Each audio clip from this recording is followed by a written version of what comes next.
Woodrow Wilson, who signed the Federal Reserve Act, and we're all still paying for it today. You know, it's a good one to look up. Woodrow Wilson's letter of regret.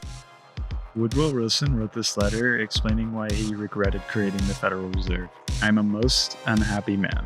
I have unwittingly ruined my country.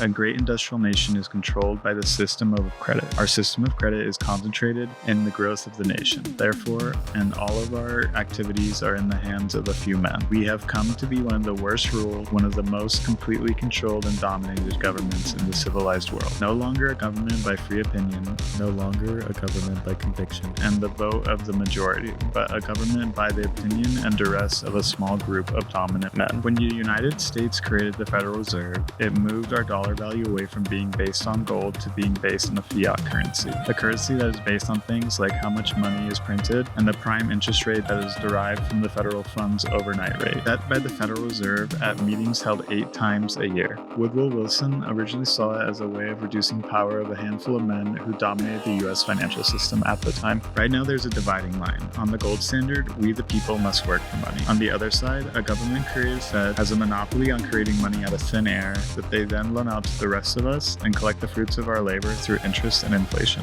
This is a plain old American scam. When Congress needs money, it goes to the Treasury and asks for bonds, which are IOUs to the American people, taking in money as debt and providing whoever buys the bond money back with interest. This enables the government to take in more money than it makes in taxes, but it never has enough money, so it goes to the Fed and asks for more. At the Fed, there's no money at all. All there is a checkbook. The government gets that money and uses it to pay the government employees. Those employees then deposit the money in a normal private bank and can loan out 10 times the amount they receive because they only have to hold 10% of the amount they loan out. Essentially, this is where the bank gets to gain interest off of us out of money that never existed. Central banks are now able to enable a hidden tax on its people due to inflation. They can print money without a citizen say. This is where the illusion of fiat money comes in and where the gold standard seems appealing. Now politicians are unable to manipulate the gold standard because they cannot control the supply and demand of the free market economy. Wait, something's not right here.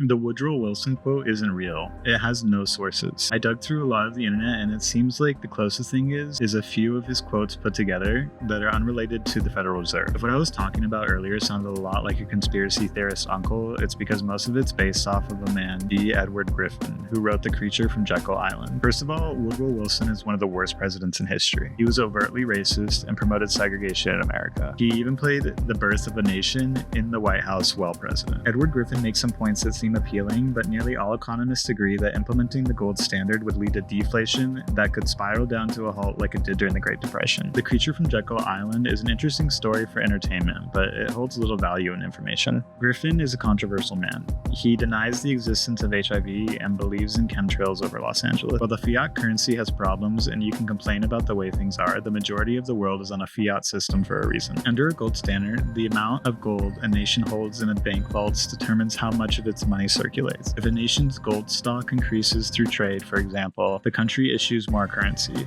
Likewise, if its gold stock decreases, it issues less. Tying the dollar to an arbitrary quantity of shiny metal binds policymakers' hands, robbing them of their discretion to act. The central bank can't adjust the money supply to counteract crises or prevent them. These limits for many Republicans are good things. The gold standard is essentially the monetary equivalent of a government shutdown. The goal of this video isn't to attack Republicans. While it's fun and exciting to go down these paths of conspiracy, when you dig into the sources and don't just listen to what's being told to you, you may realize that people promoting conspiracy theories have their own agendas. They're often profit-based. I believe that we have to tax publicly traded CEOs' payment packages, getting stock option bonuses for firing thousands of employees. The divide between CEOs making over $25 million a year in stocks and the common man has gotten too wide. Please don't feel personally attacked unless you make over $25 million a year. I know they raise corporate taxes hurting small businesses, but we need to go after giant corporations. They slip away no matter who is president. Going after the Fed won't change policy. The banks are just one slice of the pie that is out of our control.